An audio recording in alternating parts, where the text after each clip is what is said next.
This channel does not promote any violent, harmful, or illegal activities. All content provided by this channel is meant for an educational purpose only. দেখুন live বস্তা থেকে বের করছি আপনি দেখুন এই চালটা রেশন ডিলার দিলো কি করে এটা আমার এইগুলো ফেরত দেওয়া চাল খাবার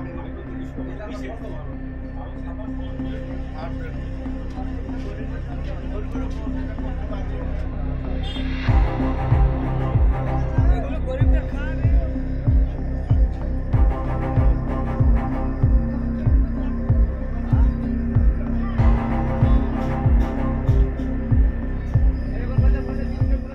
খারাপ চাল দিচ্ছে, যে চাল আমাদের খাওয়ার যোগ্য নয় সেই চাল দিচ্ছে, সেই আটা দিচ্ছে, আটায় পোকা, চালে পোকা। ভালো চালগুলো গোডাউনের ভেতরে রেখে দিয়ে আমাদেরকে খারাপ চাল দিচ্ছে খেতে। আমরা একটা লিখিত কমপ্লেন আমাদের কুলপি পুনির স্প্যার কাছে দেওয়া হয়েছিল এবং ডায়মন্ড সাব ডিভিশনে দেওয়া হয়েছিল, তা সত্ত্বেও কোনো স্টেপ নেয়নি। আবারও সেই বিগত দিন কিছুদিন ভালো চুপ থাকে, আবার এই নোংরা চালগুলো দিতে শুরু করে।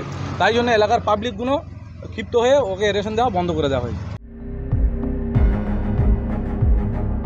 আগে জানানো হয়েছিল যে কিছুদিন ভালো দিয়েছিল, আবার ফের সেই যেমন কি তেমন হয়ে গেছে, সেমন খারাপ দিচ্ছে।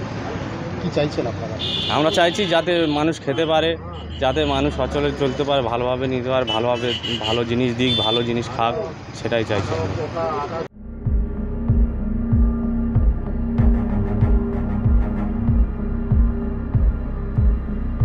এরকম নয়, চলে যাবে। ওনারা ভাবছে যে এটা হচ্ছে লাল ভাত হবে, তাই কিন্তু আমার যা মনে হয় এই ভাত সাদা হবে। এবার লাল চাল আসে, সাদা চাল আসে, সব মিলেমিশে এসছে। যেহেতু আপনাকে আমি দেখালাম, আপনি দেখলেন।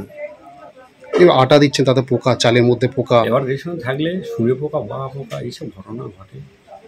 এই নয় যে আটা পোকা। চালটা তো অনেক তো নিম্নমানের। না না, সে নিম্নমানের নয়।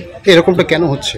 ওটা গোডাউনতে পাঠাচ্ছে, 5-6 বস্তা সব গোডাউনে সব পাঠাচ্ছে, গোডাউনতেই পাঠাচ্ছে। এই তারা নিতে চাইছে না, কি বলবেন এটা নিয়ে?